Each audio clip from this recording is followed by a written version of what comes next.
Induction is, I believe, probably one of the worst problems we have in our birth culture today. It's come to a point where we schedule babies' births. We take the due date as cash, as givens. And one of where you want to start when you're talking about induction is due dates. And due dates are set based on the first day of your last period, and then they tack on 40 weeks. The first problem with that is this date is set assuming that you have a 28-day cycle and that you ovulate on day 15. Well, if you've ever taken the time to start to know your cycle, very rare are the women who have an exactly 28-day cycle at every single one of their periods and that they ovulate exactly on day 15.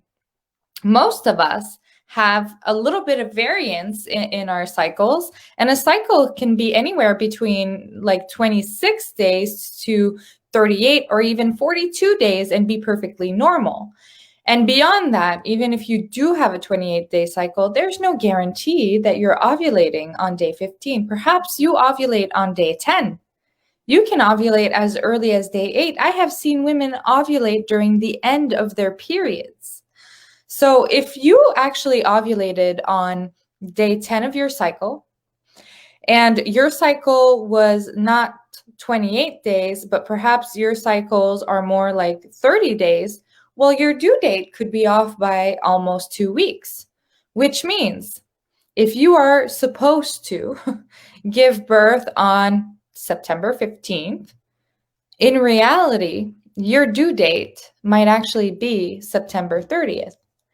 And if your due date is right on point, it's perfect, it's based on your ovulation, it's like right on schedule, even then, only 5% of women will give birth on their due dates. It's an approximation. And it was always meant to be an approximation where we would have some sort of idea of when the baby would come and when to start thinking, maybe I need to move things along. But it was never set as an eviction date. It's not like you cross 40 weeks and so now baby needs to come out. And what's become even worse now is we start talking about inductions to women when they're 39 weeks. They're not even at their due date, and we're scheduling inductions for them. We're basically evicting them at the bare minimum a week before their due date. The other thing is, this is assuming that your pregnancy is 40 weeks. Well, pregnancies have varying lengths. If you look at, any animal or any mammal for that matter, they will always say that a pregnancy is between X and X number of months or X and X number of weeks for certain animals.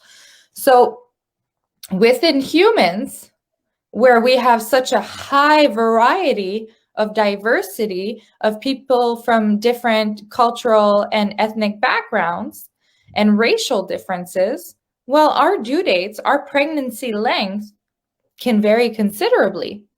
So for example, we know that African American women tend to have slightly longer pregnancies.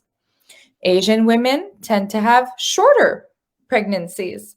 And so if an African American woman, her pregnancy is supposed to be 42 weeks and not 40 weeks, and we set the due date at 40 weeks, then we're probably going to induce her a good 2 weeks before it's even her due date, which would mean an entire month before what we consider the limit of a pregnancy, which is 2 weeks after the supposed due date, which in itself is not really based on all that much science. It's just that we have noticed that if a baby goes overdue, at a certain point in time, the placenta may start calcifying, may start working less well, and so the risk of a baby being stillborn is slightly higher. However, we're not in the dark ages. We have exams and tests that we do. So when a woman passes her due date, we can schedule non-stress tests so that we can verify that the baby's doing well, that the placenta is doing what it's supposed to do. We don't have to evict a baby before perhaps he's actually due to be born. We can just monitor and make sure that everything is all right and let the baby finish cooking. And the biggest problem with inductions is that the last few weeks of pregnancy are the weeks during which not only does a baby take on a lot of weight and a lot of fat, which is extremely important for their ability to maintain and control their own body temperatures, but that's when their lungs mature. So think about it. When they're inside your womb, their lungs aren't doing anything at all. They're on a break. And so is their digestive system for that matter. And so those last few weeks is when the lungs start to completely mature and be ready to actually do the important job of actually breathing. And so what usually happens if you let a baby come out when he's ready is when his lungs are fully developed and they're ready, they will start producing a surfactant. And within that surfactant basically coats the inside of the alveoli in the lungs to allow it to actually expand and not stick together when air enters, which is, kind of important. When the baby's lungs starts producing this surfactant, it includes a certain protein, which I will not start mentioning the code names of these proteins because it's not pertinent, but this protein actually alerts the woman's body that the baby is ready to be born. And in response, the woman's body will start creating prostaglandins that will soften the cervix and start producing more oxytocin, which will bind to receptors on the woman's uterus, which will start contracting. And the whole thing is this beautiful cascade of hormones and proteins and what have you that then brings on the birth of the baby at the perfect time. However, if we are deciding that because we have this miraculous drug called Pitocin, that we can decide that baby's born on this day, we might actually be pulling that baby out long before his lungs are ready to function.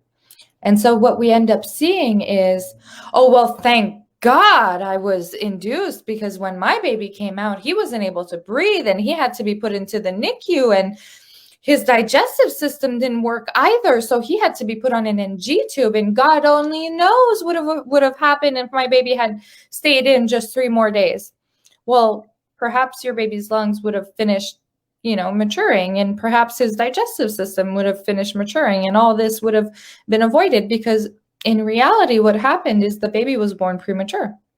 A baby can be premature at 39 weeks. If your pregnancy is supposed to be 42 weeks, well, 39 weeks is 3 weeks ahead. That's 37 weeks. And yeah, we say that a baby is no longer preterm at 37 weeks. But if you've attended a lot of births, you know that if a baby is born at 37 weeks because he's forced out, usually they aren't quite at term. They aren't quite ready. And oftentimes, some women have short pregnancies, and 37 weeks is, their approximate due date, and that's fine, although that's fairly rare.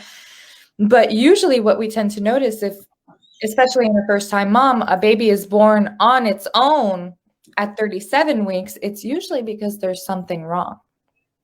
It's usually because there's something wrong with the baby or the placenta or anything like that, and the body had the wisdom of noticing that the womb was no longer a safe place for the baby, and so brought on labor so that the baby would be born, because our bodies are that smart.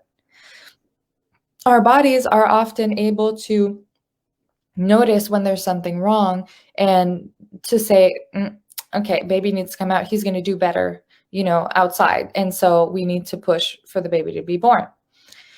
Beyond that, there's the thing where we have to notice that all our babies are actually born 3 months early as humans.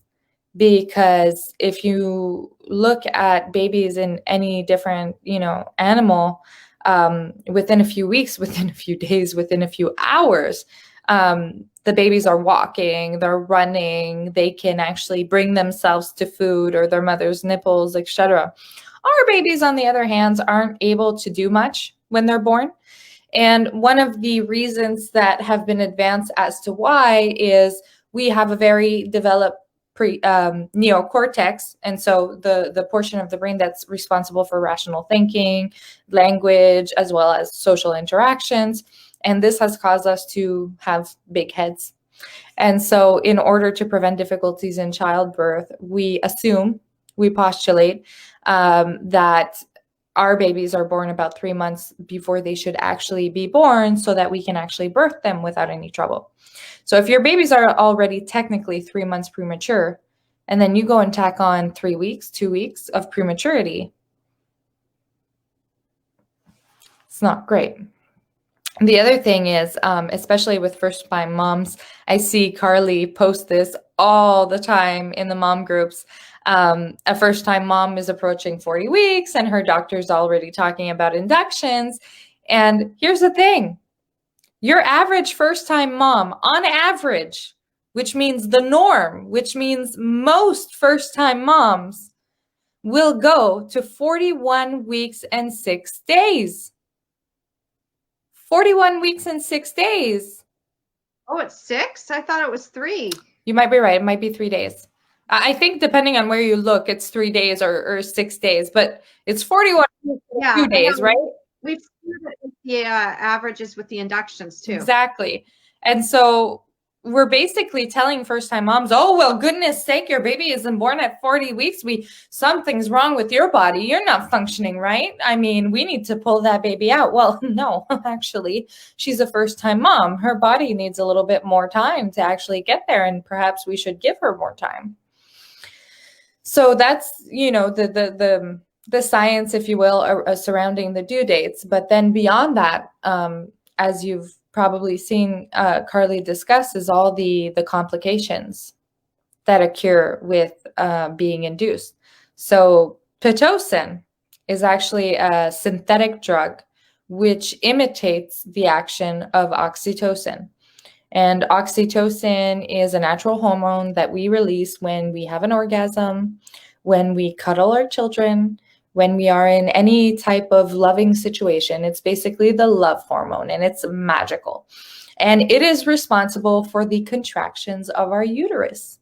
It is responsible for actually pushing our babies out. And so Pitocin was a drug that was discovered that could imitate the action of oxytocin. And what's funny is when it was actually created, the doctor who created actually wrote, well, now that we have the control over something feminine that we otherwise had no control on, well, we can start having control over childbirth. Childbirth being an all-important task for humanity that men had no control over, and that was a problem. And so when he created Pitocin, he actually said that there was no medical reason as to why we should be using it. However, how grand that we could now take over control over something that only women had control over. So that was the whole reason that they kept it. And there was a doctor that was working on this, drug and the creation of it. And the first thing he said is, we should not be using this drug unless we absolutely, absolutely need to, because it is dangerous. It does not work as well as oxytocin. It is way too strong. The contractions are irregular. They have no direction to it. It's basically tying a brick to a gas pedal in a car and removing the steering wheel. It just drives and drives and drives and drives, but it's not connected to your brain, which is receiving messages from your pelvis to tell you where the baby is actually positioned. And so it's not pushing contractions in a logical way in order to get your baby out. It's just pushing like this. So it's basically just a brick on a gas pedal. And so we should only be using it in case of an emergency. And the contractions obviously are much more painful, which leads to a lot of women to end up taking an epidural because it's just too much. And then from then on comes this whole cascade that we could talk hours and hours about. But when you start doing, one medical procedure, the next thing you know, you're drawn into this huge cascade of medical interventions that will often, unfortunately, lead to cesarean sections, episiotomies, the use of vacuum, the use of forceps, a baby that's not doing well at birth because those contractions are so hard and pushing the baby against, surfaces that he shouldn't even be touching on. And so the baby may, exhibit distress while you're in labor, etc. And so we have no choice but to do a cesarean section. Well, the baby wouldn't have been in distress if we hadn't given Pitocin. And beyond that, not only do we use Pitocin to play God and to induce labors, but now in approximately 75% of births in Canada, at some point we give Pitocin because we're so damn impatient that we have decided that if a mother does not dilate at a minimum of 1 centimeter per hour, then we give Pitocin to make that go faster, because God forbid that she give birth at 3 a.m. God forbid that it takes 12 hours instead of 6 hours. Which moms are like, oh, yay, 6 hours, way better than 12. Well, no. 12 hours on regular oxytocin contractions, doable.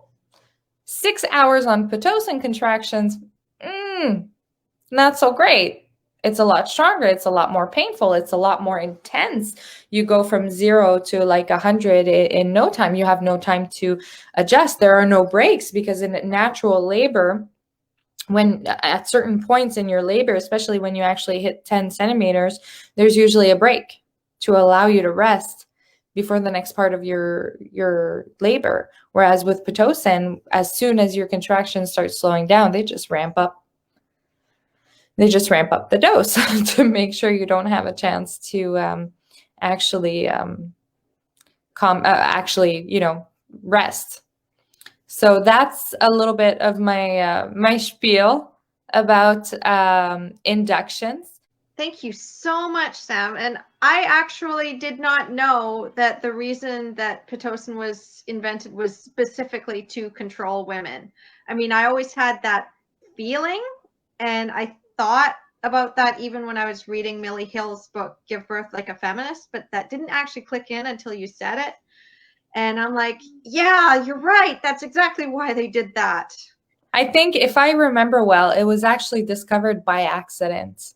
And one of the doctors who discovered it warned against using it because he realized that it could be useful at some points, sometimes, but it had severe side effects. And so we had to be very, very careful. But then another doctor saw the other opportunity of, this lifelong battle that humanity has had with women having control over something so huge and so monumental for our society.